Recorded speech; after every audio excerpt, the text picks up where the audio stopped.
Assalamualaikum and hi everyone. So let us continue with chapter 2.3 Hess's Law. Okay, so there are three learning outcome for chapter 2.3. The first one, you should be able to state what is Hess's Law. Second, you should be able to apply Hess's Law to calculate enthalpy changes using algebraic method and energy cycle method. Okay, and lastly, you should be able to illustrate the dissolution process of ionic solid. Okay, so let us start with the definition of Hess's Law. Hess's Law states that when reactants are converted to product, the total enthalpy change delta H is the same whether the reaction take place in one step or in a series of steps. Or another definition adalah total enthalpy change for a chemical reaction is the same regardless of the route taken for the reaction as long as the initial and final condition are remain the same. Okay, sama je lah maksud atas dengan bawah ni. So maksud je, kalau kita nak cari enthalpy change daripada reaktan A pergi ke produk C, okay, mungkin ada orang dia boleh figure out jalan yang macam A pergi C terus. Okay, so dia akan dapatlah nilai delta H yang dia nak. Tapi mungkin ada setengah student lain, dia tak dapat figure out A pergi C dulu, tapi dia dapat figure out A pergi B dulu, lepas tu baru B boleh hasilkan produk C. So dia ada jalan dia lain kan? Tapi dia punya starting point dengan end point dia sama, iaitu starting point dia reactant, end point dia produk C. Okay, so regardless of the route taken, tak kisahlah jalan mana yang dia ambil, yang pendek ke yang panjang, nilai delta H total dia akan dapat sama sahaja. Alright, so point yang seterusnya ni explain that the delta H total tu independent of the route taken. So it doesn't matter you take route yang pendek atau route yang panjang, your delta H should be the same. And if you want to see analogy lah, you can macam bayangkan macam ni. Okay, ada gunung. Okay, starting point and end point dia sama. Starting point dia dekat bawah, end point dia dekat atas. So ada hiker yang dia hike dekat jalan yang mungkin pendek sikit. And another one, dia hiking jalan yang berliku-liku. Okay, tapi dia punya starting point and end point dia sama. So maksudnya enthalpy change dia, delta H dia sama. Okay. Alright. So next one, application of Hess's Law. Alright.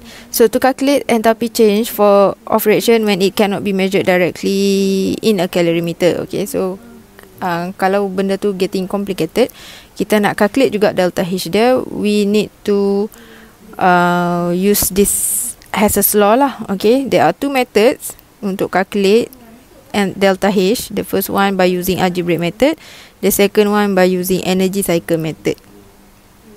So kita akan tengok satu-satu. And in exam, it depends on the question. If the question asks for energy cycle method, then you have to answer in energy cycle method. But kalau dia tak cakap energy cycle method or algebraic method, it doesn't matter lah which one yang kamu nak jawab. Okay, so let us start with example 1. Given the following reaction and their enthalpy changes. So dia bagi equation and then dia bagi delta H. So this delta H actually belong to this equation lah yang sebelah ni. Okay, so equation delta H, equation delta H. Lepas tu dia kata calculate the enthalpy change for this reaction. This reaction is this one. Okay, so dia dah bagi reaction ini. Dia suruh kamu cari delta H for this. Okay. So if you compare this equation and three equation yang dekat sini, tak sama kan equation dia? Okay, so kita nak cari ni delta H ni macam mana? So kita akan guna algebraic method dulu. Saya akan ajar guna algebraic method dulu. Untuk start buat algebraic method, kita kena ada target equation kita. Okay, so this is our target equation yang soalan nak lah. Okay, and then saya tak letak step by step. Okay, tapi cara dia adalah this is your target equation. So kamu tengok karbon kamu di sebelah mana dekat sini, sebelah kiri. Hidrogen pun sebelah kiri, C2H2 sebelah kanan. So kita akan cuba rearrange this equation to make sure that karbon yang ada tu sebelah kiri, hidrogen sebelah kiri dan C2H2 sebelah kanan. Okay. Alright. Tapi first we need to identify lah dekat tiga-tiga benda ni dekat mana yang ada karbon. Okay. So if we look carefully, first equation tak ada carbon solid ni, tapi the second equation ada, the last equation tak ada. So kita tengok carbon ni position dia sebelah kiri arrow. Okay, arrow yang produk dia sini. So sebelah kiri arrow ada carbon solid, ini pun sebelah kiri arrow kan. Okay, so nice, tak perlu nak tukar dia. Okay, and then this is 2 carbon.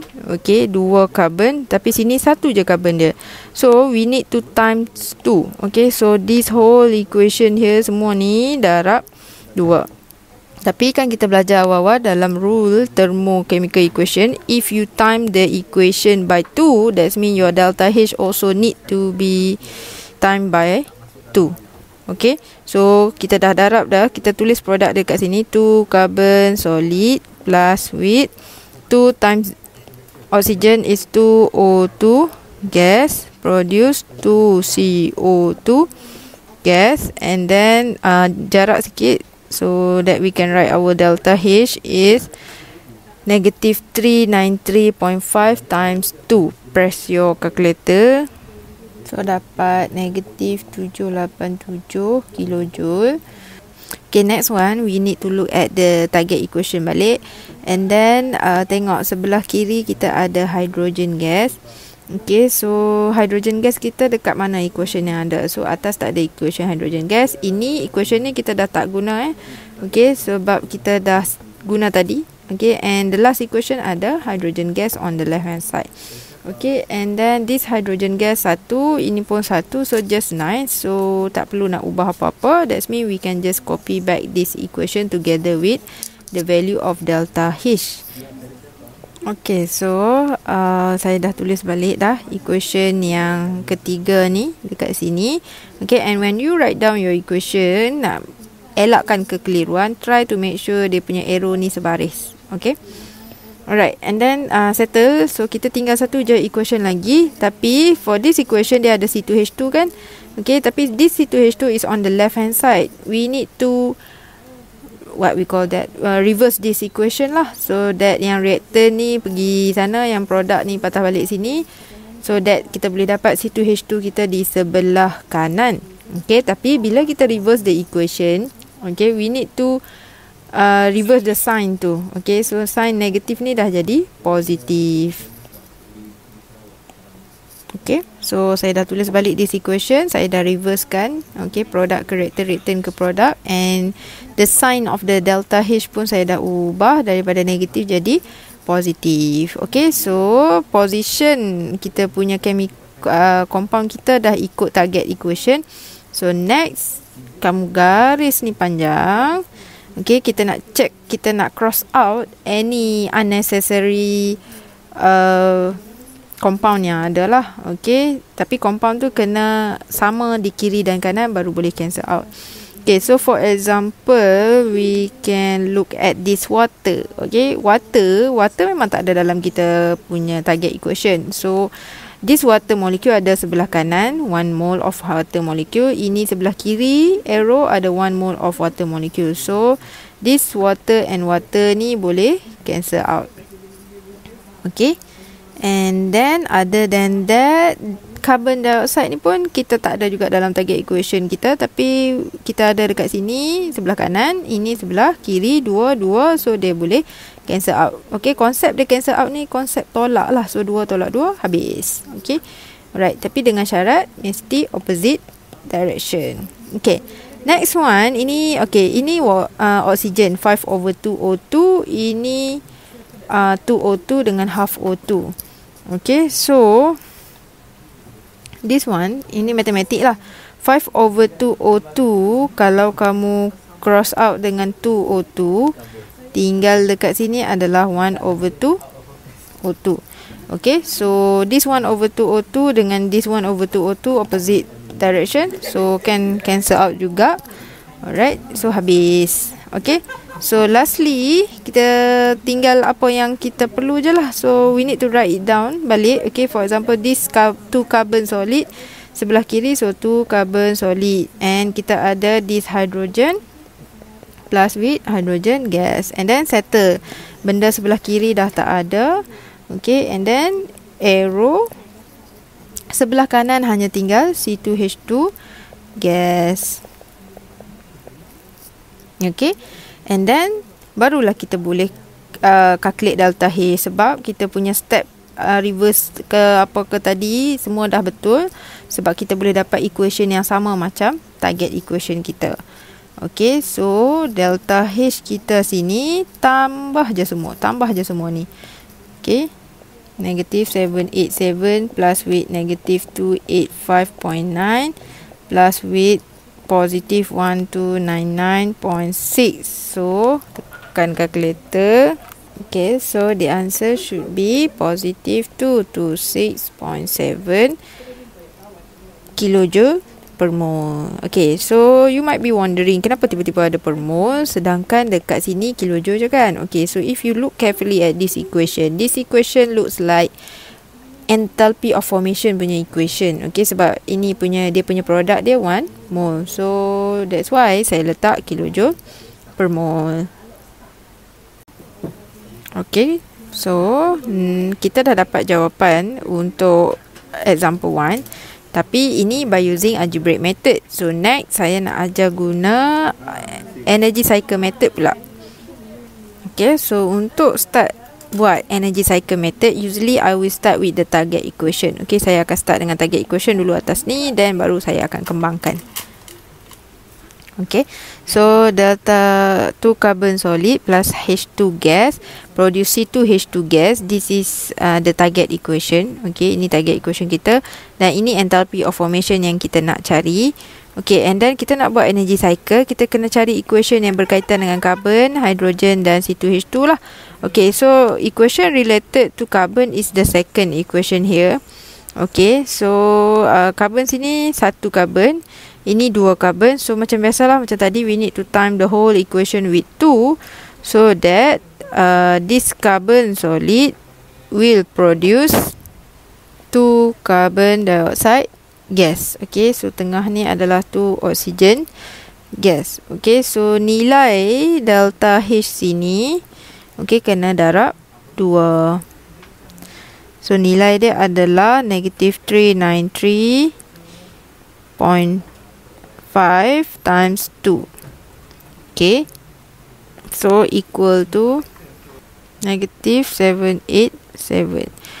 Okay, and then next one, equation that related to hydrogen is the last equation. So H2 will produce H2O liquid. Okay, and then over here plus with half O2. Okay, and then delta H dia kita tak perlu nak darab 2 ke apa, just take the value as it is, so 285.9 kilojoule. Okay, and then the last equation adalah C2H2 produce CO2 and H2O.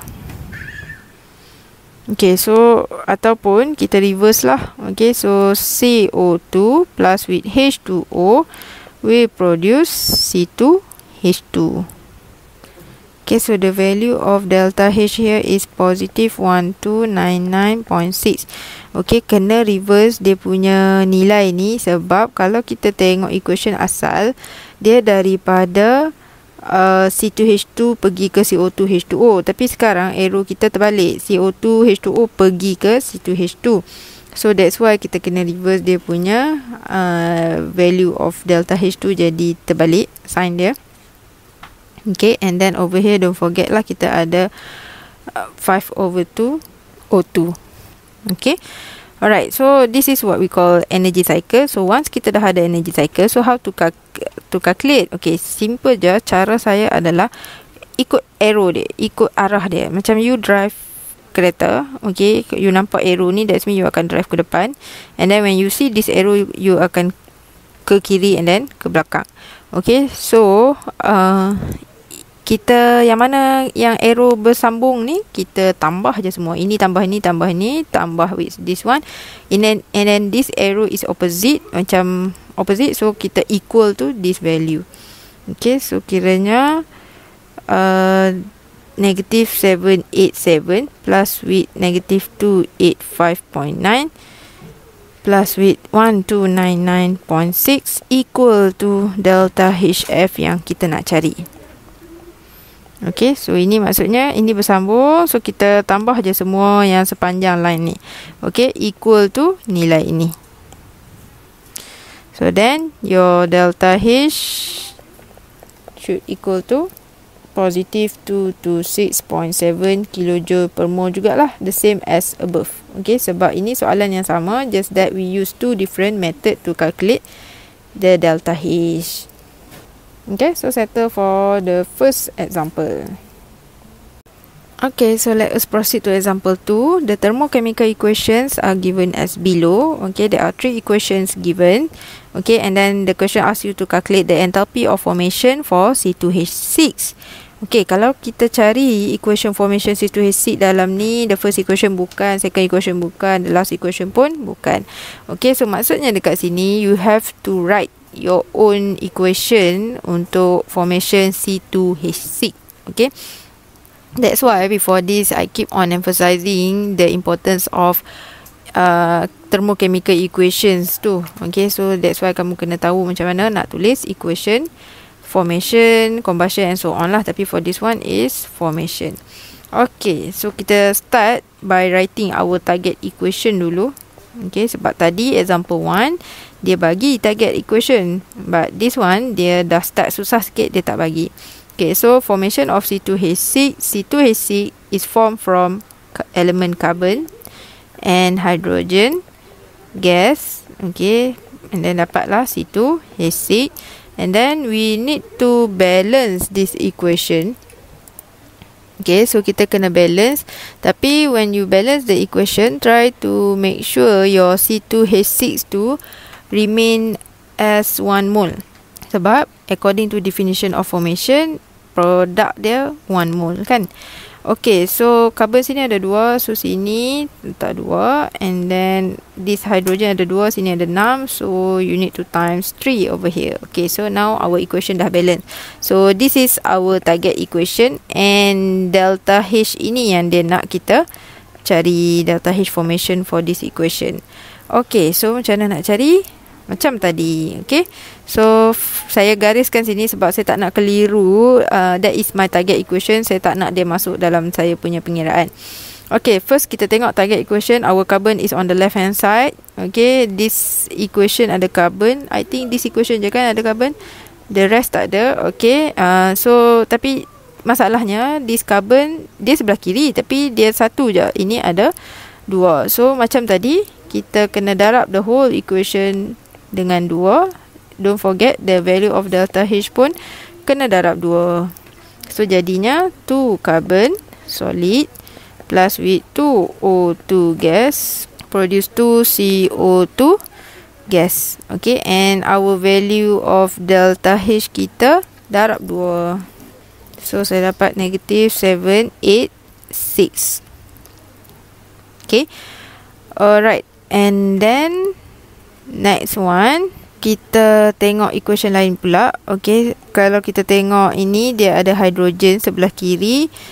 Equation yang kedua ni ada hydrogen sebelah kiri. Okay, so kita okay dah lah, kita akan ambil equation ni. Tapi masalah dia, ini 3, ini 1. So this whole equation kena darab 3. Ini pun darab 3. Okay, so jadi 3H2 gas plus with 3 over 2 O2 gas produce 3H2O gas. Okay, so delta H equal to negative 286 times 3 equal to negative 858 kilojoule. Right, so equation kedua kita dah guna, so settle. Okay, and then the last equation ada C2H6. C2H6 sini. Okay, so C2H6 kita sebelah produk on the right hand side, but this C2H6 is on the left hand side. So kita kena reverse lah the equation ni. Okay, so when we reverse this equation, this delta H pun kena ubah sign. Okay, from negative become positive. 2 CO2 gas plus with 3 H2O gas. Okay, so as you can see, this product sekarang dah berada di red turn, and then produce C2H6 gas plus with 7 over 2 O2 gas. Delta H positive 1560 kilojoule. Okay, So settle. Next kita kena cross out any unnecessary compound yang ada dalam ni lah. Okay, for example dalam ni tak ada H2O, tapi sini ada H2O. So kita kena cancel out this H2O lah, tapi kena tengok ada tak pasangan dia. So this 3 H2O is on the right hand side, this 3 H2O is on the left hand side. So kita boleh cross out dia sebab dia ibarat tolak lah. Okay, and then other than that, CO2 ini sebelah kanan, ini sebelah kiri, dua potong. Okay, next one is oxygen. Okay, so oxygen ini 7/2, this one 3/2. That means 7 minus 3 tinggal 4/2 O2. 4/2 is actually 2 lah. So boleh cancel out dengan nilai ni. Okay, so habis dah kita cancel out. So kita tulis balik apa yang lebih. Okay, so 2 carbon solid plus with 3 hydrogen gas produce C2H6 gas. Okay, so check our equation yang kita dapat ni sama tak dengan target equation kita. Okay, kalau kita tengok compare, sama kan. Okay, so since sama dengan target equation, so betul lah kita punya step atas ni betul. So this value of delta H tambah je. Okay, so maksudnya delta H formation kita sekarang negative 786 plus with negative 858 and then plus with 1560. So saya dapat negative 84 kilojoule per mole. Okay, so this one memang ada per mole lah sebab ini enthalpy of formation. Okay, so settle example 2 by using algebraic method. Okay, so next I will show you how to use energy cycle method to determine the answer for example 2. Okay, so next kita nak kira delta H formation by using energy cycle method. Okay, so macam tadi we need to start with our target equation. Okay, and then kita tengoklah equation yang related to benda-benda ni. Okay, so the first equation related to carbon. Okay, cumanya ini 2 carbon, ini 1 carbon. Okay, so kena darab 2 lah, and delta H dia pun kena darab 2. Okay, so 2 carbon solid produce 2 carbon dioxide gas. Okay, and then over here is 2O2 gas. So nilai delta H kita negative 393 times 2. Okay, so equal to negative 786 kilojoule. Okay, so untuk make sure kamu boleh tulis benda ni dekat sini, kamu kena jarakkan sikit your reactant ni. Okay, and reactant dengan produk ni pun kena jarak juga, so that kita ada ruang untuk menulis nanti. Okay, and then settle for this one. Next, hydrogen. Okay, so hydrogen over here ada 1 hydrogen, sini 3 hydrogen, so kena darab 3 lah. So 3 hydrogen will produce 3 H2O. So our product here is 3 H2O gas. Okay, and tengah-tengah ni adalah 3/2 oxygen. Okay, so our delta H also need to times 3. Kena darab 3 juga. Negative 286 times 3 equal to negative 858. Okay, and then settle. So next one, kita nak dapat this equation C2H6 CO2 tambah dengan 3H2O. Okay, so ini 2 tambah, then it will produce this one. So since arrow kita terbalik kan, kita produce C2H6. Okay, so this negative sign jadi positive. So okay, so delta H dia equal to positive 1560 kilojoule. Okay, and then macam tadi saya cakap, cara nak kira untuk yang energy cycle method ni, tengok arrow ni. Okay, arrow ni bersambung kan, dia bersambung sampai sini stop. Okay, so maksudnya kena tambah this whole equation here. Semua ni kena tambah. Okay, tambah semua tu, and then equal to nilai ini. Delta HF equal to negative 786, which is this value here. Okay, and then plus with this value, plus negative 858 plus 1560. So delta HF equal to negative 84 kilojoule per mole. Okay, so our answer is the same as above. Sama aja. So it shows that kita punya energy cycle betul. Okay, so 2 example je saya akan tunjuk. Okay, so ada lagi try this one, ada lagi try this two.